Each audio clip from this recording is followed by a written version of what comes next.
Non, non, ce n'est pas là-bas, c'est ici la trajectoire qu'il faut poursuivre. Alors, Pape Abdoulaye, vous avez décidé. C'est Pape Abdoulaye Touré, ancien détenu politique, voilà, étudiant exclu de l'UCAD. Pape Abdoulaye, vous êtes victime d'une torture. Vous avez décidé de porter plainte contre la personne qui a demandé aux gens de vous torturer. Est-ce que, avec la victoire de Bassirou Diomaye Faye, vous réintérez ce que vous avez dit auparavant? Mais tout à fait. On avait enclenché des procédures depuis... Mais lorsqu'on était en prison, au mois de novembre, j'avais déposé 2 plaintes. L'une concernait le ministre Antoine Félix Niak Diom. Aujourd'hui, je peux me permettre de dire ça, parce que je suis conscient que personne ne va m'envoyer en prison. Donc, Antoine Félix Diom, j'avais introduit une plainte contre lui pour diffamation et dénonciation calomnieuse. Parce qu'au lendemain de ma torture, je l'avais vu, je l'avais entendu dans une édition spéciale à la TFM dire que Pape Abdoulaye Touré a été appréhendé au moment où il était prêt à incendier la maison de responsable du gouvernement. Ok, je ne démentis pas. Si ce qu'il dit est vrai, je lui prie solennellement d'apporter les preuves devant la justice. Aussi simple que ça. L'autre chose, j'avais aussi porté plainte au chef de sécurité du COUD qu'on surnomme Kabakourou. Pourquoi? Parce qu'au moment où on m'a torturé, un des agents qui participait à la torture l'avait appelé pour lui soutirer des informations sur moi. Et le gars, vu qu'il avait mis en haut-parleur, je l'avais entendu, il avait dit qu'il faut le tabasser parce qu'il faisait partie parmi ces jeunes qui ont incendié et vandalisé l'université. Il avait dit aussi qu'il passe tout son temps à insulter les autorités universitaires. C'est une diffamation, c'est de mise en danger de la vie d'autrui, parce qu'après sa déclaration, les gens ont augmenté, c'est-à-dire les coûts et tout ça. Donc c'est après que j'avais eu les fractures et tout ça. Donc il doit répondre devant ses actes. Quant à Pape Malick Ndour, vous savez que moi je suis un apprenti juriste. Pourquoi j'avais déposé une plainte contre ces deux personnes citées? C'est parce qu'il y avait un délai de prescription de 6 mois en matière de diffamation. Il fallait intenter une action en justice pour faire sauter ce délai. Mais quant à Pape Malick Ndour, il est poursuivi pour crime, association de malfaiteurs, entre autres. Donc je pouvais attendre. Donc c'est le moment, c'est l'occasion de bien formuler ma plainte et d'aller la déposer sur la table du procureur de la République. Je le dis en souriant parce que même si je ne le fais pas pour moi, je le fais pour le peuple sénégalais. Je le fais pour l'histoire.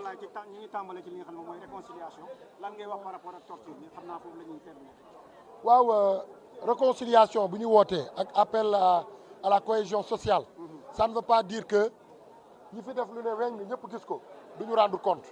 Bu ñu fecc de xëy na dégg nañ Bassirou Diomaye Faye son excellence mu ne non ñu ngi woo ñëpp ñu ànd liggéey am nañu commencé dóor pooj teel na de loolu ça n'a rien à voir ñi seen loxo set li ñuy waxal li ci mel ni Nafi Ngom Keïta loxoom setul ancienne directrice générale OFNAC kooku loxoom set na su ñuy wax loolu ñoo tax ñuy wax ay Eva Marie Coll Seck ay Mary Teuw Niane nga xam ne ci gouvernement bi lañ nekkoon mais seen loxo dafa set ñoo tax ñuy wax waaye képp ku ñu dégg fukki dërëmu sénégalais yi dalalal sa xel parce que di nga rendre compte jusqu'à ba ci 1 franc bu mujj bi. alors sa ëllëg ci sa plainte bi nga doon annoncé ci affaire bi nga xam ne subir ko fan nga ci toll ak fan nga ci fas yéene. am na ñu ma jotoon plainte procureur ne du ko tontu ba ci sama plainte yi damay remonté ba 2020 sama bavure bi amoon buntu UCAD takk der yi foog maanaam bañuñu leen mais dafa am ñoo xamante ne dañ leen war a sanctionner pour qu'ils servent d'exemple aux autres.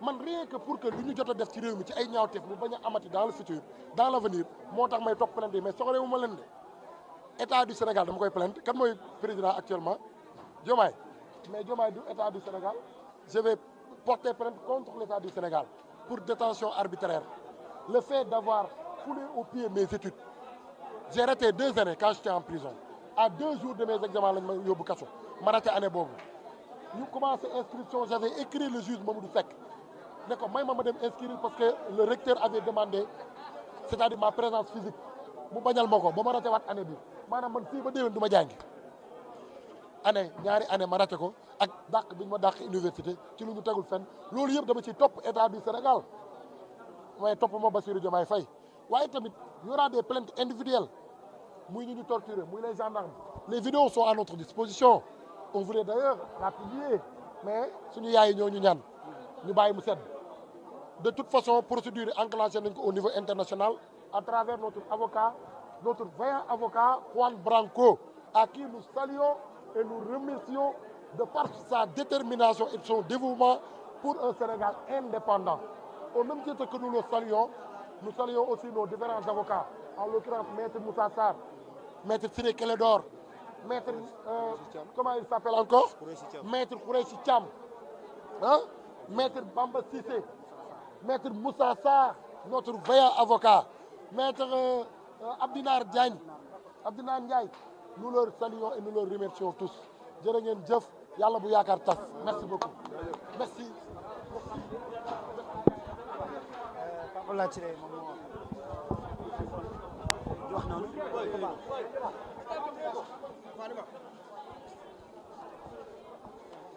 alors dañuy continuer jël réaction yi donc voilà ñu ngi lay ziar. yaa ngi en direct Sans Limites TV ñu bàyyi nga présenté parce que démb gis nañ la ci maanaam bi ngeen di fêter seen victoire bi fële ci QG bi donc ñu bàyyi la nga présenté wu.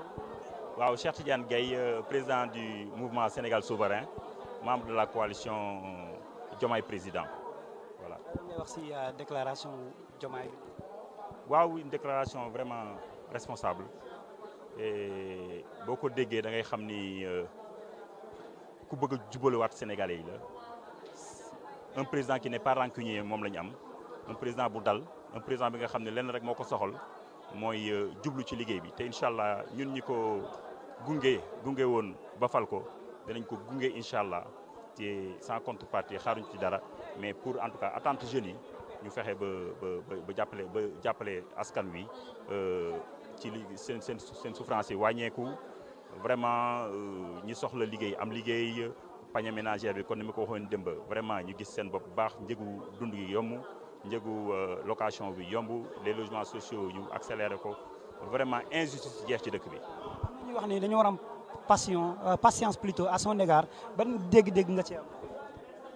bon je pense que sénégalais yi moom góobuñu am patience à son égard et moom il le sait parce que nous avons un pays à reconstruire. dëkk boo xam ni comme li ma wax léegi injustice daf fi amoon lu bari donc li ñuy xaar dafa bari y a le pétrole et le gaz bi fi nekk instant bi boo xam ni dañ ko war a toppatoo séddale ressources yi de manière équitable lu ñëpp bokk ñëpp jot ci. xam nañu xeex bi metti woon na jafe-jafe yi bëri na liñ ci dund bëri na mais est-ce que da nga nangu ñu abroger loi d'amnistie.